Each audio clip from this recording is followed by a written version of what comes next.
সবাইকে জয় যিশু, hallelujah, praise the Lord, amen. তো প্রভু যিশু নামে সবাইকে জয় যিশু, হালেলুয়া। তো আজকের বাক্য আজকে আমরা জানবো যে আমাদের মনের মধ্যে কি সর্বদাই কি প্রশ্ন জাগে যে ঈশ্বরের তো শক্তি আছে, তাহলে শয়তানের কেন শক্তি আছে? আমাদের মধ্যে প্রশ্ন জাগে তো যে শয়তানের মধ্যে কেন শক্তি আছে?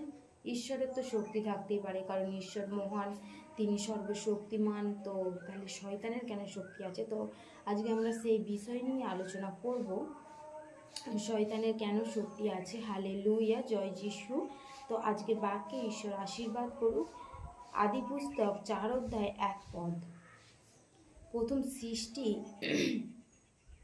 পরে আদম আপন স্ত্রী হবার পরিচয় লইলে তিনি গর্ভবতী হইয়া কইনকে প্রসব করিলেন।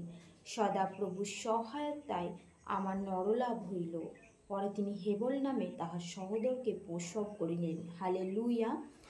তো সেই ঈশ্বরের প্রিয় সৃষ্টি মানুষ, শয়তানের উপর ঈশ্বরের অভিষেক আছে।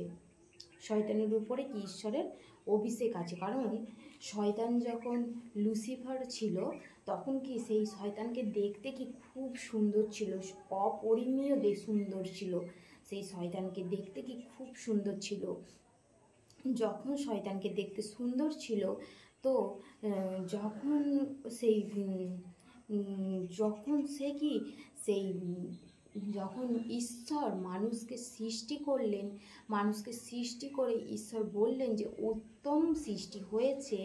যখন ঈশ্বর আদমকে সৃষ্টি করলেন, সেই সৃষ্টির পরে ঈশ্বর কি বললেন যে উত্তম সৃষ্টি হয়েছে। তো সেই জন্যেই ঈশ্বর যখন সৃষ্টি করেছিলেন তখন কি শয়তানের সেই রাগ হয়েছিল, শয়তানের মধ্যে হিংসা হয়েছিল যে আমি এত সুন্দর, তো আমার চাইতেও এ সুন্দর। তো এরকম কি সেই শয়তানের রাগ হয়েছিল। তো যখন সেই শয়তানের রাগ হয়েছিল, তো সেই তখনই কি ঈশ্বর তাকে সেই স্বর্গ থেকে কি এই নরকে কি ছুঁড়ে ফেলে দিয়েছিল শয়তানকে।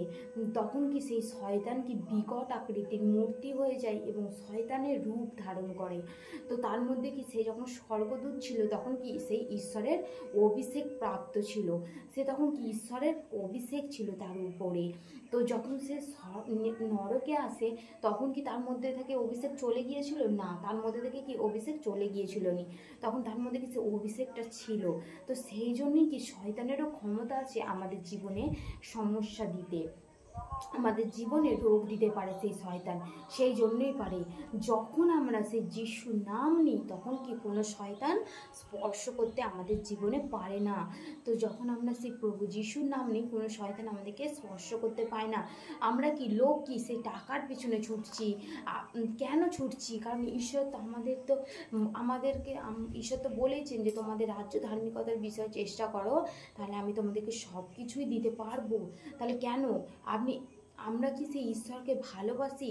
আমরা যদি ঈশ্বরকে ভালোবেসে থাকি তো ঈশ্বরের আজ্ঞা অনুযায়ী চলবো।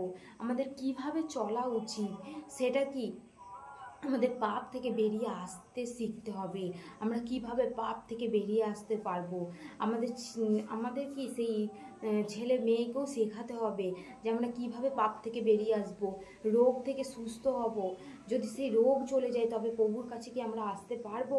যদি আমাদের জীবনে রোগ যদি চলে যায় তাহলে তবুও কি আমাদেরকে সেই প্রভুর কাছে আসতে হবে? যদি আমাদের জীবনে সেই রোগ চলে যায়, মানুষের জীবনে শয়তান কাজ লাগায়, কারণ প্রথম ছেলে সেই হবার কি সেই প্রথম ছেলে কইন, আর বড় সেই প্রথম ছেলে কি কইন, সে কইন কি করেছিল, আর দ্বিতীয় কি হেবল ছোট ছেলে, তারা কি সে কইন কি করতো না, সে চাষ করতো, আর হেবল কি মেষ পশুপালন করতো। পৃথিবীর প্রথম মানুষের নাম ছিল কি সে আদম আর হবা। সে আদম আর হবা প্রায় কি কথার অর্থ আনুমানিক। সেই কি আনুমানিক পৃথিবীর সব থেকে জ্ঞানবান যে সে বাইবেল পড়েছে। বাইবেল কি পড়া দরকার আমাদের ঈশ্বরকে জানার জন্য। কইন কি সেই ভূমির ফল উপহার স্বরূপ ঈশ্বরকে দিতেন। সে কইন ভূমির ফল যা কিছু চাষে কি ঈশ্বর আশীর্বাদ ঈশ্বর করতেন, সেই ভূমির ফল কি সেই কইন কি ঈশ্বরের জন্য রেখে দিতেন। আর যখন কারো কি বিবাহ হতো, যদি সেটা ভালো জায়গায় হয় তবে তাকে তিনি কি সে কোয়েনকে উপহার দিতেন। কোয়েনের মনটা কি অনেক বড় ছিল, উদয় ছিল কোয়েনের মনটা। ফসল হচ্ছে জমিতে, অবদান কার বেশি? কারণ সেই ঈশ্বর যদি না আশীর্বাদ করে আমরা কি কোনো কিছু কাজ করতে পারবো না? আমরা কি পারবো না? সেরকম মাটি কে তৈরি করতে পারে? সেই ঈশ্বর। উর্বর মাটিকে সেই ঈশ্বর দিয়েছে। সূর্য যদি অন্ধকার হয়ে যেত তবে কি চাষ করা যেত? না। সেই ঈশ্বর কি সকল কিছুতে আশীর্বাদ করেছে, জমিতে, ফসলে, হচ্ছে তার তার শরীরে, এবং সেই কি সূর্যকেও কি ঈশ্বর আশীর্বাদ করেছেন। তো সেই জন্য কি সে কি সেই চাষবাস করতে পারতো।